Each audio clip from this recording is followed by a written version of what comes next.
संत मिलन को चालिए तज माया अभिमान और ज्यों ज्यों पका आ गए धनु तो कोटिन यज्ञ समान। दोस्तों, एक नवयुवक संत हमें यहाँ पर दिखाई दे रहे हैं और नारियल को जो है छीनने लग रहे हैं। प्रणाम महाराज जी। क्या नाम है महाराज जी आपका? शिवगिरी जी महाराज। तो महाराज जी ये क्या कर रहे हैं आप नारियलों का? तेल निकालेंगे आप, तो इनको छील रहे हैं। तो कब से छील रहे हैं महाराज जी? 5-6 दिन छीलते। तो महाराज जी ये कौन है आपके साथ में? अच्छा, धर्मपत्नी है, यानी कि आप जो गृहस्थी हैं। अच्छा, अरे वाह क्या बात है, ब्राह्मण शरीर है, बहुत सुंदर महाराज जी। महाराज जी फिर आप तेल का क्या करेंगे? तेल आगे कुछ बेच देते हैं, अपने खर्च में लेते हैं इसको। अच्छा, आप खर्च में ले लेते हैं और कोई कमाई है? तो फिर ये महाराज जी नारियल कहाँ से ढूंढते हैं आप फिर? जमुना किनारे से चढ़ाए वगैरह। तो महाराज जी इसमें तो बहुत मेहनत लगती होगी जब आकर के? मेहनत तो लगती है, फूटाफाटी भी हो जाती है, इससे क्या क्यों। अच्छा।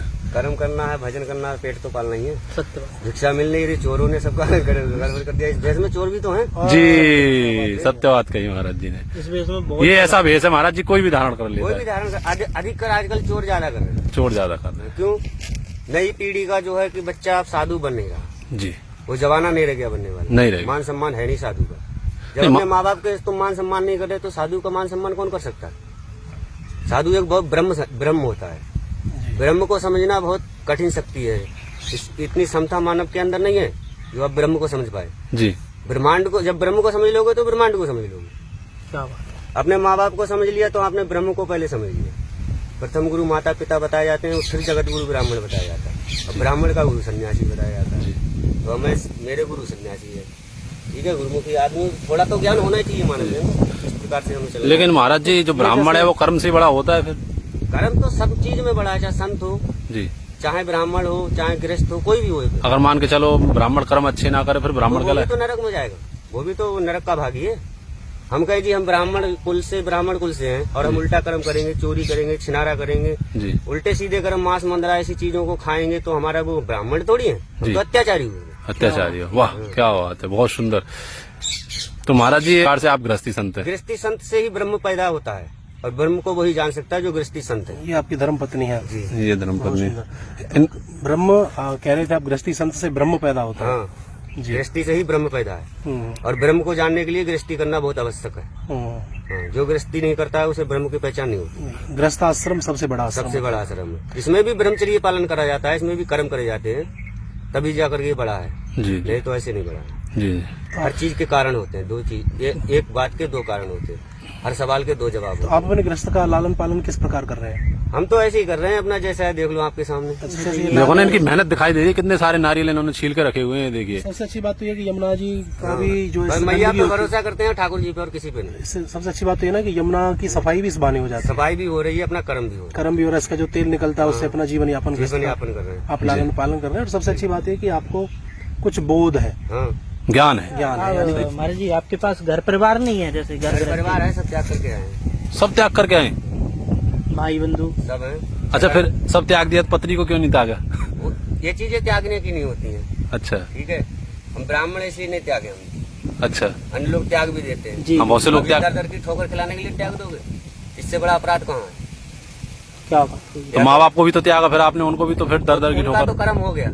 माँ बाप कितने कहाँ तक होते हैं उनका हम बताते हैं आपको। बताइए। जन्म के साथी है वो, कर्म के साथी नहीं है हमारे। उनका काम था जन्म देना जी, कर्म करना हमारा काम। लेकिन लेकिन उनकी इच्छा भी तो रहती है कि हमारा बच्चा बुढ़ापे में सेवा करेगा। उनके लिए पांच बेटा और भी है। अच्छा, 5 बेटा और आप 6 बेटा थे टोटल? अच्छा, आप छोटे हैं सबसे? 5 बेटे और हैं। तो माता पिता भी हैं? हमारी मम्मी है, पिताजी गुजर गए। तो मम्मी के पास जाते नहीं, याद करते होंगे? कभी नहीं जाता हूँ। जाते नहीं है तो कहती तो होंगी आजा बेटा। तो भाई माँ का तो कर्म है, माँ तो सब कुछ कहेगी। ऐसे तुम्हारे कहीं ऐसा तो नहीं भैया जी, कहीं पत्नी के लिए आपने अपनी माता को छोड़ दिया हो? ऐसा कुछ नहीं है। माता जो है वो कभी नहीं कहेगी मेरा पुत्र जो है कि ना बाप कहेगा मेरा पुत्र साधु बन जाए। साधु तो एक बैराग होता है, वो किसी राग में नहीं रह जाता, वो उसे बैराग चढ़ जाता है।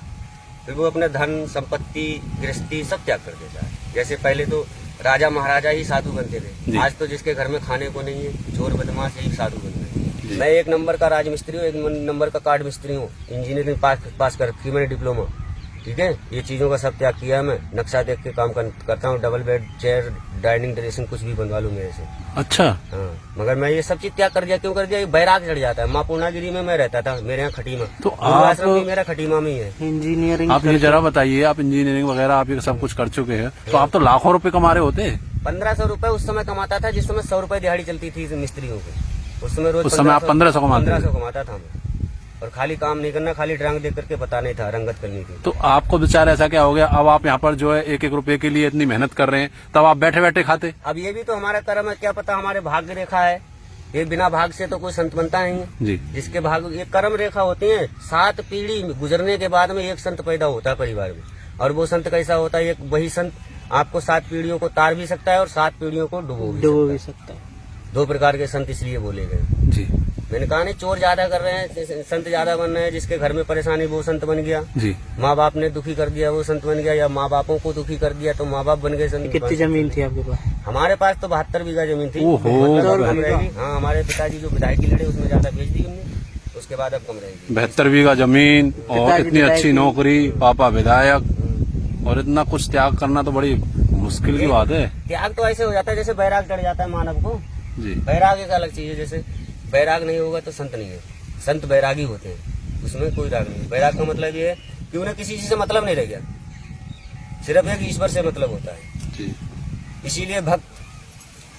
तो आपको हम बैरागी कह सकते हैं। बिल्कुल, बैराग हमारा जन्म ही बैराग। अब आपने कहा, अभी आपसे मैं पूछना चाहता हूँ, आपने कहा बैरागी हो जाए तो सब चीज का त्याग कर देता है, हाँ। लेकिन पत्नी तो आपके साथ है। पत्नी को नहीं त्याग करना हमने। पत्नी का मतलब क्या है? पत्नी तो जितने भी बैरागी संत ऋषि हुए हमारे, उनने पत्नियों को त्याग करा नहीं करा ना। कितने संत अभी आप मोबाइल में चला के देख लो शुरू से। ये क्यों है? ये है हमारा सनातन धर्म। अगर ये संतों की संतान जितनी तुम घूम रहे हो, सब संतों की संतान हो, पैदाइश हो। बिल्कुल सत्य। इनसे पैदाइश। अगर हम इस पत्नी को ना रखेंगे तो तुम कहाँ से आओगे? पहले तो ब्रह्मा ही संत है। जी। ब्रह्मा ने ही 7 संतों को जन्म दिया था। फिर ब्रह्मा के ही पुत्रों ने वही साधु बने, उन्होंने ही संसार को रचाया साधु बनकर। वहीं से सनातन धर्म पैदा हुआ है। तभी तो संत सनातन धर्म बोलते हैं। संतों की संतान पूरा संसार है। जी। सत्य सनातन धर्म, सत्य सनातन इसी को ही बोलते हैं। बहुत सुंदर लगा। बहुत सुंदर, अद्भुत ज्ञान है आपको, अद्भुत। ब्राह्मण शरीर वास्तव में ही ऐसा ज्ञान सभी को होना चाहिए। आज आपको ऐसे ब्राह्मण ज्ञानी संत के दर्शन कराए हैं, जो कि आप उन्हें सुदामा भी कह सकते हैं। अपने सुदामा की तरह बिल्कुल जीवन यापन कर रहे हैं। पीछे ये कुटिया है छोटी सी, जिसमें ना कि कुछ भी नहीं है, और अपना मेहनत करके यहाँ पर जो अपना लालन पोषण कर रहे हैं। तो यही अपनी वीडियो को विराम देता हूँ। सभी को जय श्री कृष्ण, राधे राधे।